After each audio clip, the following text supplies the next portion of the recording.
बिखरी इमारतों की दास्तान और उनकी भूली हुई कहानियां।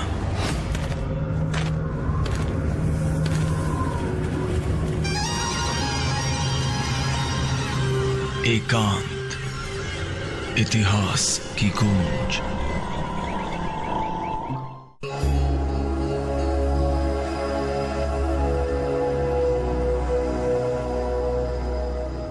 इस बुंदेलखंड में बुंदेलों का जो राज्य रहा है वो करीब 200 वर्ष तक उन्होंने इस राजधानी में रहकर के जो है शासन किया है। और बुंदेलखंड की जो सीमा है उसका इतिहास बहुत लंबा इतिहास भूला हुआ भी मिलता है और नकारा हुआ भी मिलता है। मारे हुए इतिहास की भी अफवाहें ही सही उसे जीवित जरूर रखती है। अगर कुछ नहीं मिलता तो वो है मरा हुआ इतिहास, क्योंकि इतिहास अलग अलग रूपों में, आकारों में जीवित रहने में सक्षम है। कभी ये गीतों में सुनाई दे जाता है,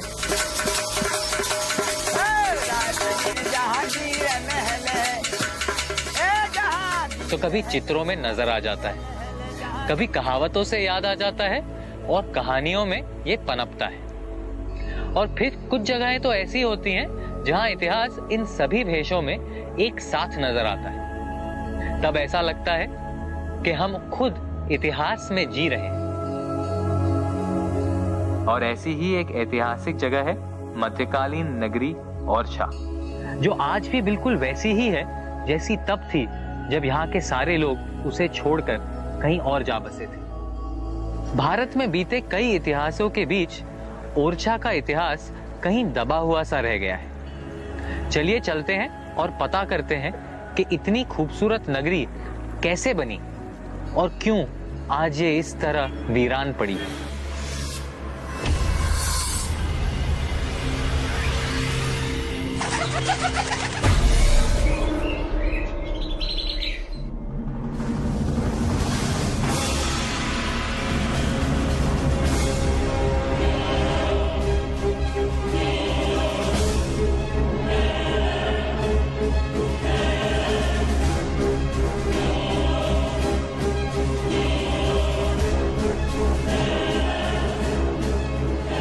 वीराने का नाम सुनकर खंडहर जगह की तस्वीर तुरंत दिमाग में आ जाती है, पर यहाँ ऐसा लग रहा है कि जगह वीरान तो हुई पर बर्बाद बिल्कुल नहीं। ये एक ऐसी नगरी लग रही है जो खुले मन से अपनी कहानियां उन सभी को सुनाती है जो यहाँ से गुजरते हैं।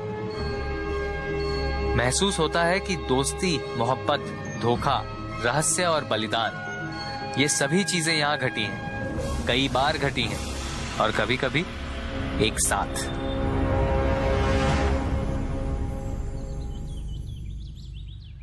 ओरछा शहर की स्थापना 16वीं शताब्दी में हुई, जिसके बाद यहाँ पर कई सारे महल और मंदिर बने। वहां मंदिरों में तो अब भी भक्त आते रहते हैं और अपनी श्रद्धा से उन्हें जीवित रखा है, पर यहाँ महलों में अब कोई नहीं आता। और इन्हीं सुनसान पड़े महलों में छिपी है ओरछा की असली कहानी।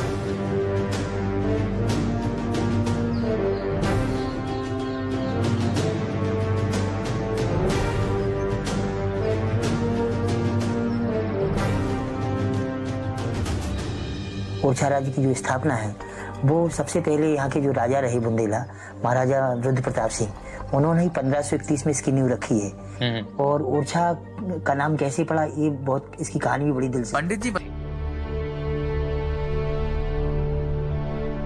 बहुत सुना था इतिहास के पन्नों में चलने के बारे में, आज महसूस कर पा रहा हूं।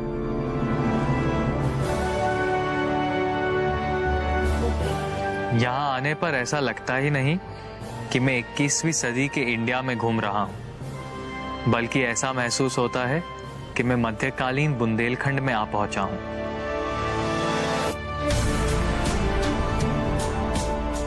राजा महल महाराज रुद्र प्रताप सिंह ने बनवाना शुरू किया और उनके जीवन काल में वो पूरा नहीं हो पाया।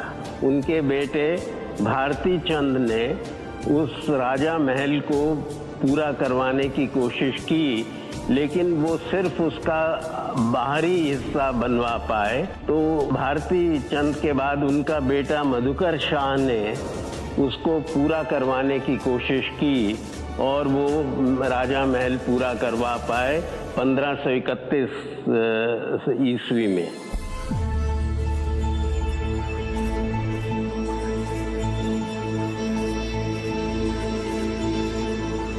ये राजा का बेडरूम हुआ करता। यहाँ की सब दीवारों पर अलग अलग चित्र बने हुए हैं। जितने दिख रहे हैं उसमें से लगता है ये सारे भगवान राम और कृष्ण की कथाओं पर आधारित है।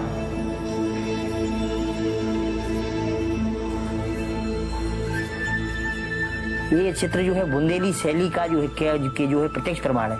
इनको देखने से पता चलता है कि बुंदेली जो है लोक जो चित्रकारी उस समय कितनी जो है फेमस थी, जो उनको देखने पर दर्शन करने से आज भी लगता है जैसे ये चित्र बोलने वाले हैं। यहाँ देखो आप, इन चित्रों में जो है कहीं राम की जो है मूछें हैं, कहीं शिव भी डाली वाले हैं। ये कुछ विचित्र प्रकार की जो है चित्रकारी यहाँ की गई है, जो वास्तविक और सजीव दिखाई देती है।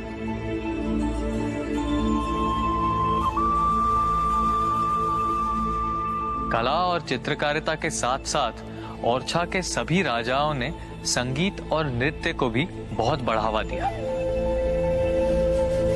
इसी मंच पर राजा और उनके परिवार के लिए नृत्य संगीत के कार्यक्रम हुआ करते थे। वो उन्हें यहाँ ऊपर बैठकर देखा करते थे।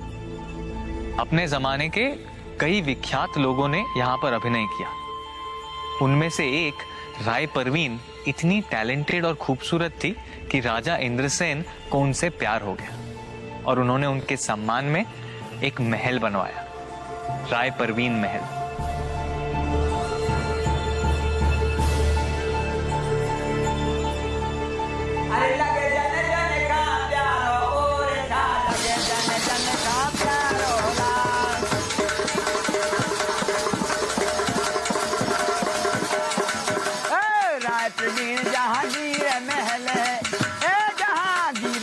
कुछ जगहों के लिए इतिहास या किताबों की जरूरत नहीं पड़ती ये बताने के लिए कि वे क्यों बनाए गए थे। जैसे कि ये महल, इसमें चलते ही कुछ संगीत कानों में गूंजने लगता है और नृत्य मुद्रा दर्शाती ये तस्वीरें मानो दीवार से बाहर निकल अब भी यहाँ नाचती नजर आती है।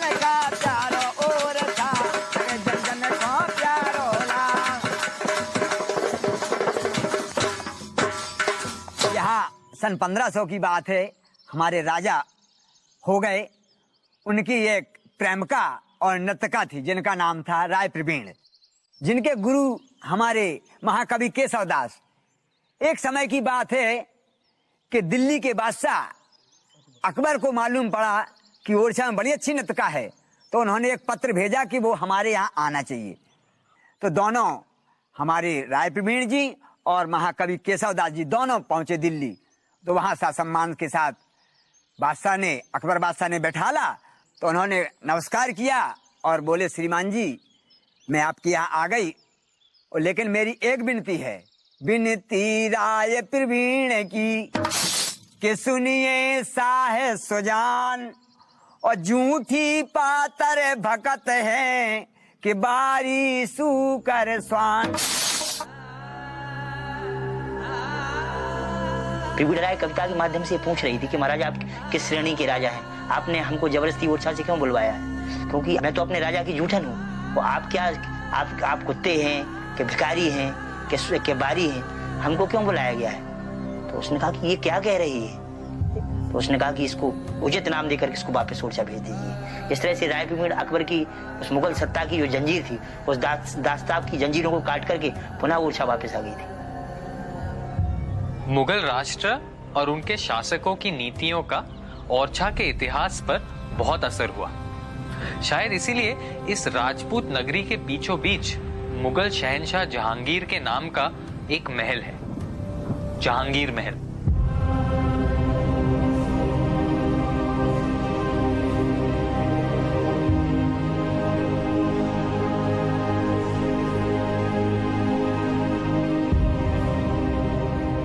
सोलह 1605 से लेकर 1627 तक बीर सिंह देव ओरछा के राजा रहे। उनका शासन ओरछा का एक सुनहरा दौर माना जाता है। इसकी कई वजह थी, पर शायद सबसे ठोस वजह थी उनकी मुगल बादशाह जहांगीर के साथ की दोस्ती, जिसकी वजह से ओरछा को कई फायदे हुए और उन्होंने अपने खास मित्र बादशाह जहांगीर के लिए यह महल बनवाया। शहंशाह बनने पर अपना नाम बदलना एक मुगल पद्धति रही है। जहांगीर बादशाह बने उससे पहले उनका नाम था सलीम। वो अकबर के बेटे थे। सलीम ने अपने पिता अकबर से एक वक्त बगावत कर ली थी। इस समय ओरछा के राजा बीर सिंह देव ने उनका साथ दिया और सलीम के कहने पर अकबर के खास मित्र और मंत्री अबुल फजल का कत्ल किया। इससे जहांगीर तो अत्यंत प्रसन्न हुआ, पर अकबर जो है क्रोध में आग बबूला हो गया। उसने महाराज बिरसिंह देव को पकड़ने के लिए जिंदा या मुर्दा पकड़ने का फरमान जारी किया। लेकिन कुछ समय के बाद 1605 में जब जो है अकबर मारा गया, अकबर की मृत्यु हुई, तो जहांगीर नाम से जो है आगरा की गद्दी पर राजा बन करके बैठा। तो जहांगीर से ने महाराज बीर सिंह को अपना खास हितैषी मान करके और जो है ओरछा की गद्दी पर बिठा दिया। राजा बनने पर उन्होंने जहांगीर को ओरछा आने का निमंत्रण दिया और उनके लिए ये महल बनवाया। कहा जाता है कि जहांगीर